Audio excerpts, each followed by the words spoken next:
अस्सलाम वालेकुम दोस्तों, मैं हूं हकीम ज़ा शाहिद। वेलकम करता हूं आपको अपने चैनल पर। उम्मीद करता हूं आप लोग खैरियत से होंगे। एक बार फिर एक नई वीडियो के साथ और एक नई जड़ी बूटी के साथ आपकी खिदमत में हाजिर हूं। आज हम बात करने वाले हैं राल के बारे में। ये क्या होता है, इसका मिजाज क्या है, इसका इस्तेमाल क्या क्या है और इसकी मिक़दार ख़ुराक क्या है। इससे पहले कि वीडियो को शुरू करें, अगर अभी तक आप लोगों ने चैनल को सब्सक्राइब नहीं किया तो सब्सक्राइब कर लीजिए। बेल आइकन को ज़रूर प्रेस कर लीजिएगा ताकि मेरी हर नई आने वाली वीडियो आपको मिलती रहे।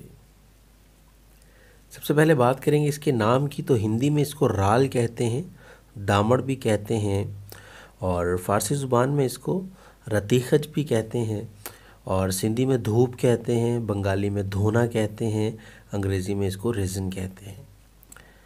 अब ये होता क्या है, ये अगर आपने सनोबर का दरख्त देखा है या उसी किस्म के जो उससे मिलते जुलते दरख्त होते हैं, अक्सर हमारे घरों में जिस लकड़ी का काम किया जाता है वो कच्ची लकड़ी कहलाती है या पड़तल कहते हैं उसको। उसमें से आपने अक्सर देखा होगा, अगर उस लकड़ी को जलाया जाए या उस लकड़ी को कहीं पे मतलब उसके दरमियान में एक अगर चीर सा आ जाता है उसके अंदर, तो उसमें से एक तेल सा निकलना शुरू हो जाता है, रोगन सा निकलना शुरू हो जाता है। ये उसी रोगन से ये राल को हासिल किया जाता है। अब उस रोगन को इकट्ठा किया जाता है, मतलब सनोबर के दरख्त से, केल का, मतलब उससे मिलते जुलते जितने भी दरख्त होते हैं उनसे उस रोगन को इकट्ठा कर लिया जाता है। फिर उनको साफ़ किया जाता है, तकतीर का अमल किया जाता है, और उसके ज़रिए राल जो होती है ये अलग हो जाती है, और इसमें से जो तेल होता है वो अलग हो जाता है। अब उस तेल को रोगने तारपीन कहा जाता है। तारपीन का जो तेल होता है वो इसी तरीके से हासिल किया जाता है। अब जो उसमें से बच जाता है, मतलब जो ये गोंद गोंद की तरह ही होता है ये राल, तो ये बच जाती है, और जो इसमें से रोगन जो है वो अलहदा कर लिया जाता है। अब ये इसका रंग तो आपने देख लिया होगा, जर्दी माइल सा होता है ये। और अगर इसको सूंघा जाए तो अगर आप लोगों ने तारपीन के तेल की खुशबू ली हुई है तो बिल्कुल तकरीबन मतलब जो है ना, इसमें से भी वैसी ही खुशबू आती है जैसी तारपीन के तेल से आती है। अब अगर बात करें इसके मिजाज की, तो गरम खुश्क मिजाज होता है इसका, तीसरे दर्जे के अंदर गरम खुश्क होता है। अब बात करते हैं इसके फ़वाइद की कि इससे क्या क्या फ़वाइद हासिल किए जा सकते हैं। अब राल को ज़्यादातर जो है बैरूनी तौर पर इस्तेमाल किया जाता है, क्योंकि ये जरासीम कुश होती है, इसलिए इसको मरहमों में शामिल किया जाता है ज़ख्मों के ऊपर लगाने के लिए। इसको अकेला भी, मतलब इसका पाउडर करके ज़ख्मों पे छिड़का जाता है।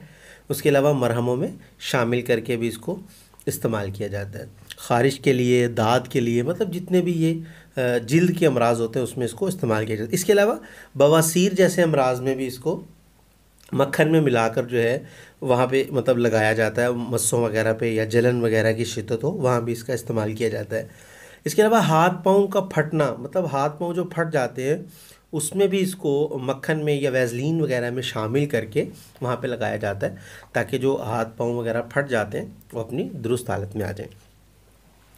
और अगर इसको अंदरूनी तौर पर बात करें तो पुरानी खांसी में इसका इस्तेमाल किया जाता है, दमा में इसका इस्तेमाल किया जाता है, फेफड़ों के अंदर जो ज़ख़म हो जाते हैं वहाँ भी इसको इस्तेमाल किया जाता है। इसके अलावा अमराज मैदा में अल्सर वगैरह जो हो जाता है या मैदे में ज़ख़म हो जाते हैं वहाँ भी इसको इस्तेमाल, मतलब इसका अंदरूनी और बैरूनी दोनों तौर पर यही काम है कि ये ज़ख़मों को मंदल करती है, कम करती है, उनको ख़त्म करती है।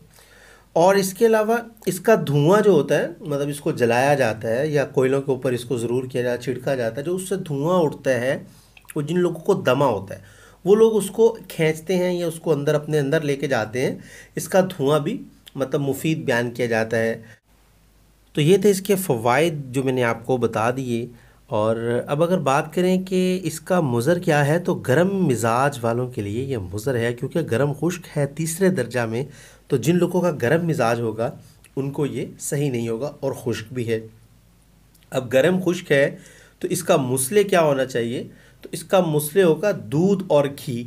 मतलब अगर आप इसको इस्तेमाल कर रहे हैं, किसी नुस्खा में भी इस्तेमाल कर रहे हैं, अगर उस नुस्खा में तर चीज़ें हैं या सर्द चीज़ें हैं, मगर इसको मोतदिल कर लिया जाता है तो इन चीज़ों की ज़रूरत नहीं पड़ेगी। मैं अक्सर आप लोगों को मुस्ले बताता रहता हूँ, तो ये एक चीज़ का मुस्ले होता है।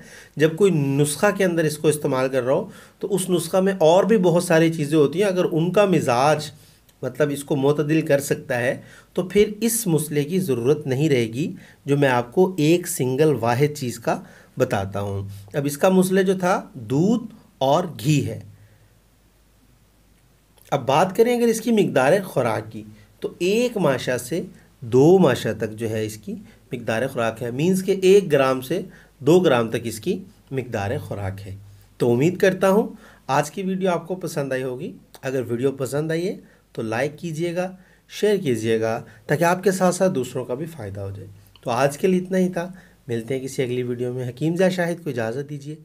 अल्लाह हाफिज़।